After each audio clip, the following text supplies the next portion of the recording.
بسم اللہ الرحمن الرحیم۔ السلام علیکم، آپ دیکھ رہے ہیں الف نیوز اور میں ہوں آپ کے ساتھ ماجد علی۔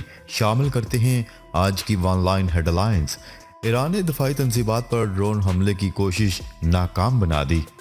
ایران کے مرکزی شہر اصفہان میں دفاعی تنصیب پر ڈرون حملوں کی کوشش ناکام بنا دی گئی۔ ایرانی نیوز ایجنسی کی رپورٹ کے مطابق ایران کے مرکزی شہر اصفہان کی دفاعی تنصیب پر دھماکوں کی آوازیں سنی گئی، جس کے بعد ایرانی حکام نے تصدیق کی ہے کہ وزارت دفاع کی ایک ورکشاپ کمپلیکس پر ڈرون حملے کی کوشش ناکام بنا دی گئی۔ یوکرینی صدر کا اتحادیوں سے جدید میزائل سسٹم جلد فراہم کرنے کا مطالبہ۔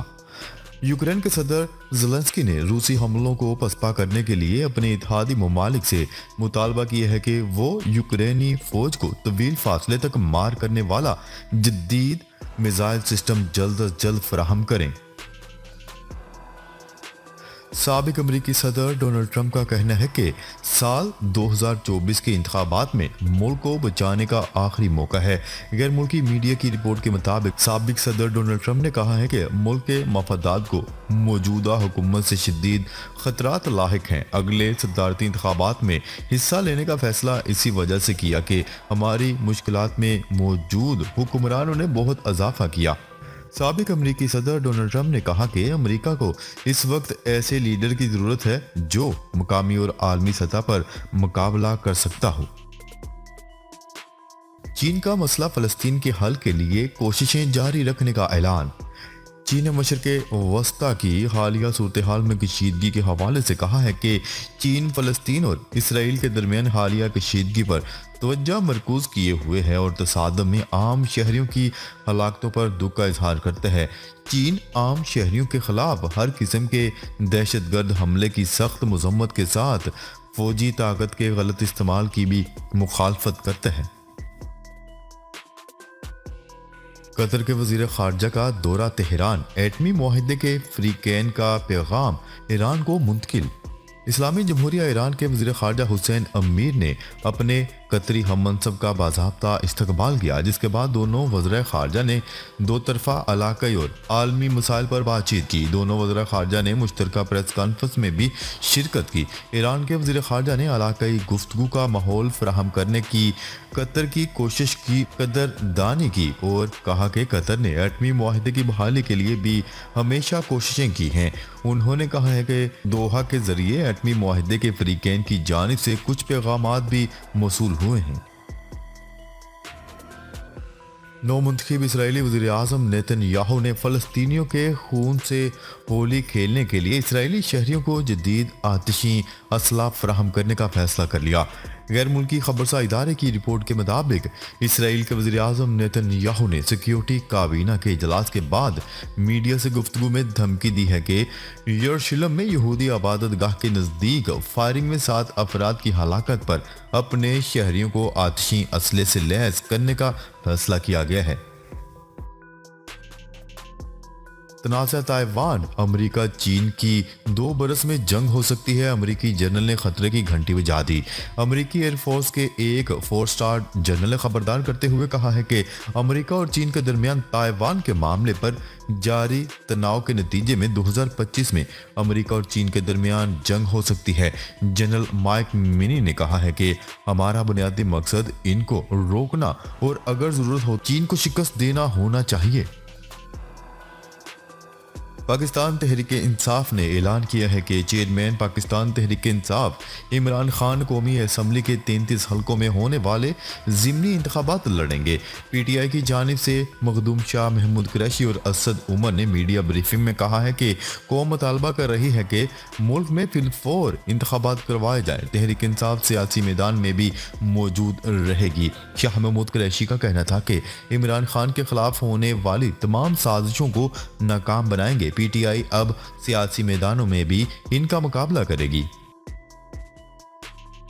ارجنٹائن میں آسمان سے برستے برف کے گولوں نے تباہی مچا دی، جس کے نتیجے میں 2 افراد زخمی ہوئے اور متعدد مکانات میں دراڑیں پڑ گئیں۔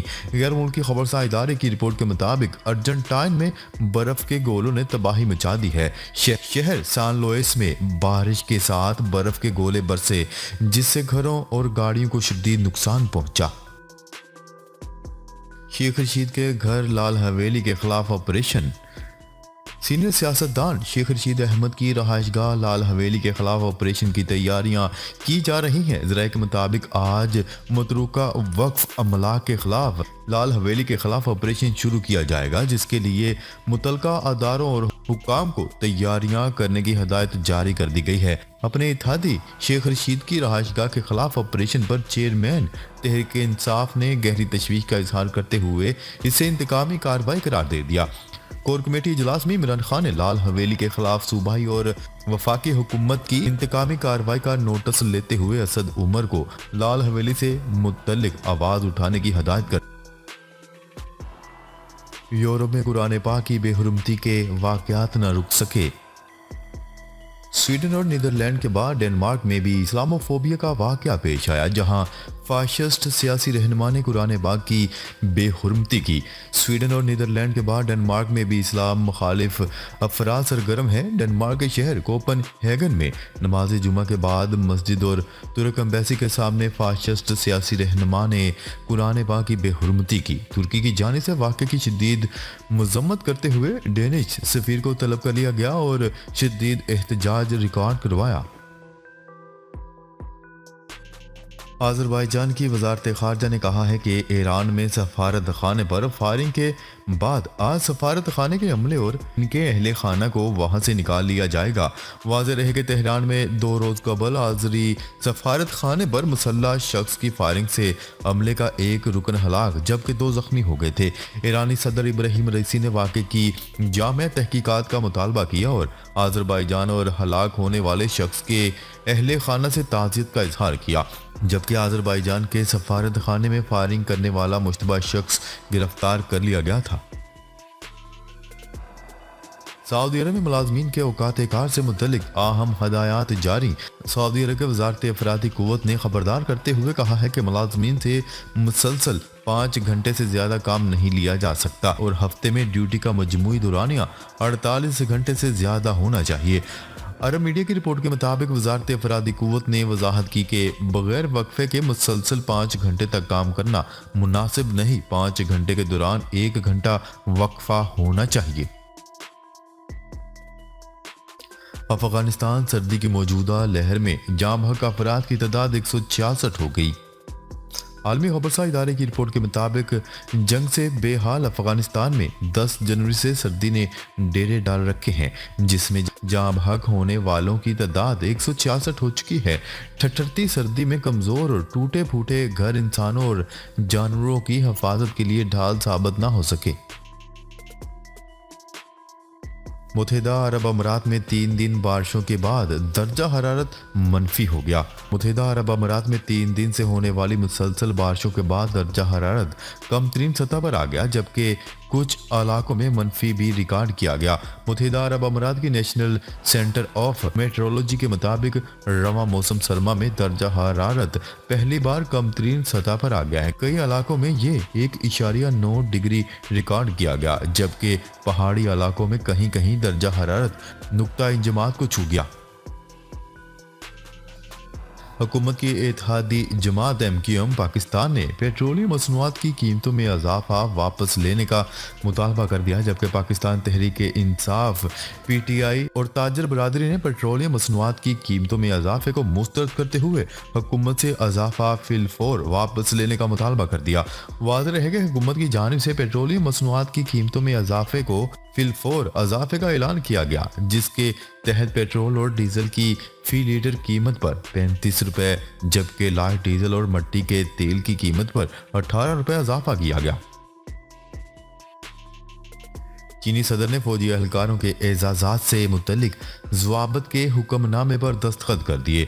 چین کے صدر شی جن پنگ نے مرکزی فوجی کمیشن کے چیئرمین کی حیثیت سے حاضر سروس فوجی اہلکاروں کے لیے ایوارڈز اور اعزازات سے متعلق ضوابط کے اجرا کے حکم نامے پر دستخط کیے۔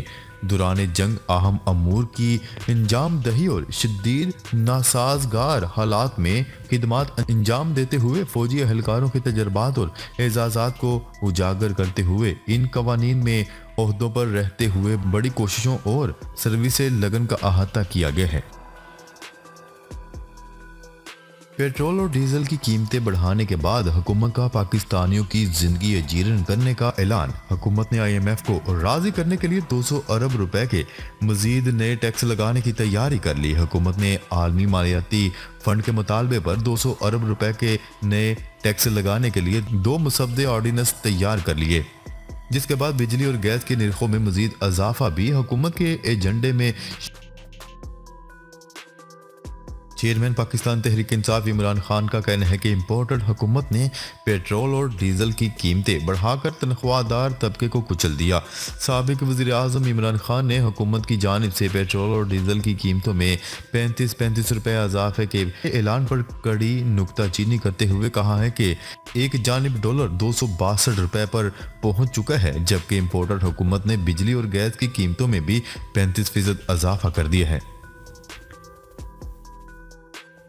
ناظرین، اب تک کے لیے اتنا ہی۔ مزید خبریں لے کر بہت جلد آپ کی خدمت میں حاضر ہوں گے۔ تب تک کے لیے اپنا خیال رکھیے گا۔ اللہ نگہبان۔